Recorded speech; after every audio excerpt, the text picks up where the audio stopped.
Hey guys, it's Reagan and I'm just filming a quick intro because today I decided to film a college bookshelf tour, which is, I think, exciting. So hopefully you guys like it. I haven't yet decided on the format of which I'm going to do this, but you'll find out obviously real soon. Okay, let's cut to the bookshelf.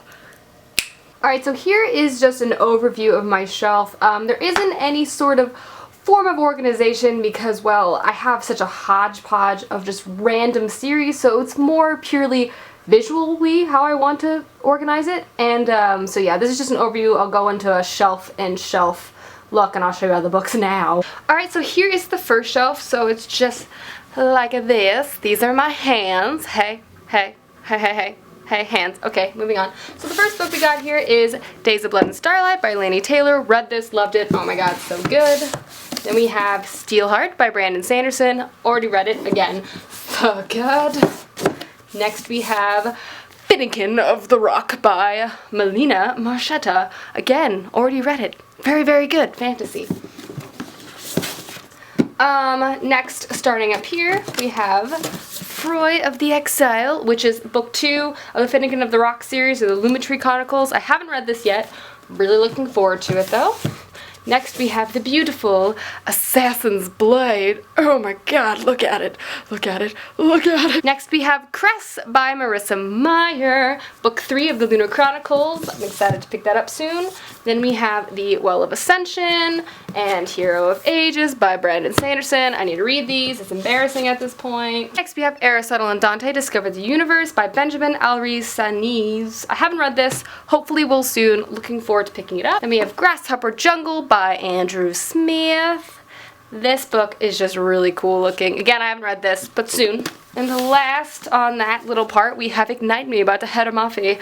A beautiful book, a book that I loved. I love this book so much. Next, moving to this monstrous stack of books. First we have Burn for Burn by Jenny Han and Savone Sivian.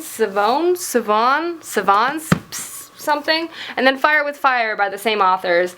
I haven't read this or hauled this yet, so that's a sneak peek. Plus, there was a cover change from these beautiful books. Why? Look at the anger within my angsty hands. Next, we have The Inventor Secret by Andrea Kramer. Again, another book I haven't hauled. It's a steampunk fantasy book. You're welcome, sneak peek. Then we have Next, we have The Madman's Daughter by Megan Shepherd. It was good. It was good. Historical fantasy. Next we have The Burning Sky by Sherry Thomas. Next we have The Archived by Victoria Schwab. This was a lovely book. I liked it very much. The Clockwork Key by Kristen Bailey. Another steampunk historical fiction novel. Next we have The Unbecoming of Mara Dyer by Michelle Hodkin. Very good. Very spooky, scary. We have Deathless by Catherine M. Valente. I need to read this. Russian historical fiction, you know. And lastly, we have Control by Lydia Kang. I haven't read this yet either. Alright, and this is my bottom shelf of my bookshelf. This is kind of sort of rainbow. At least this is sort of rainbow, which I think is really pretty looking. Hey. Alright, so starting over here, we have the 6th Harry Potter book, Harry Potter and the Half-Blood Prince. It's naked. Ah! Next we have The Bone Season by Samantha Shannon.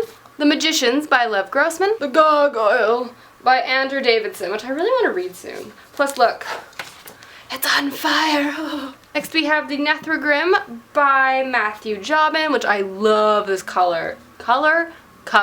Get it together, Reagan. Then we have The Silver Star by Jeanette Wells. Next, we have The Time Traveler's Wife by Andrea Neffen. We have next we have Water for Elephants by Sarah Grun. And then last on this stack is Between Shades of Grey by Rupta Sepetes. And then moving on to this little itty bitty section, we have Stormfront, the first book in the Dresden Files series by Jim Butcher. Then we have A Game of Thrones by George R.R. Martin. Then we have A Storm of Swords by George R.R. Martin, which, no, I haven't read or started yet. Oopsie daisies. Next we have... Oh my god, it's stuck. Why? Okay. Next we have The Assassin's Apprentice by Robin Hobb, which I have been 100 pages in with my mustache bookmark for like 3 months now. Should probably get back to reading this and finishing it soon. Alright, and now starting with my rainbow shelf of sorts. I'm going to start with the books that don't follow the rainbow and are on the very tappy tap. First we have Project Eden by B. Moretz. Next we have The Great Gatsby by F. Scott Fitzgerald, you know, a classic. And we also have The Cottage and Its Lady by Beatrice Bugan, a fellow booktuber. Books Overlooks, everyone go check her out. Then we have an ARC that I also haven't hauled yet since you've been gone by Morgan Matson. Looks like a really fun summer read. Next we have The Shadow of the Wind by Carlos Ruiz Zafón, which Jenny gifted me and I have yet to read it because I'm a horrible friend and I really need to read this soon. Do you see how remorseful this hand looks, Jenny, if you're watching this? This is the hand of remorse. I'm sorry. So sorry. Then we have Under the Egg by Laura Martz Fitzgerald, a middle grade book about art. Then we have Blood Red Road by Mariah Young. Then we have Half Bad by Sally Green. And then we have Cruel Beauty by Rosamund Hodge. And then we have World After by Susan E. I'm going to start this tonight, probably. Then we have Across the Universe by Beth Revis, which I brought from home after spring break, and I'm really, really in the mood to read this book, so hopefully I'll read it soon, because sci-fi, so exciting. And then, did you see that nice fall? And then lastly we have Under the Never Sky by Veronica Rossi. Alrighty guys, there's a bookshelf tour. I forgot to film an outro when I filmed my intro, and my tripod's all small and I have to make it big again, so I'm just gonna talk with my hands and be like, yo, thanks for watching. I'll see you soon with another video. Okay, bye!